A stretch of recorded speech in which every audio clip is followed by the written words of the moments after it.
We are called to serve humanity, endowed with the art and science of caring. We are built on integrity and discipline that transcends through every generation. Immaculate and amicable, we are the source of hope to ailing ones, and the foundation for building a healthy world.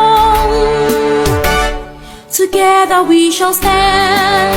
No seeds of grace, no seeds of caring, an epitome of humility and service. We are specially ordained for this.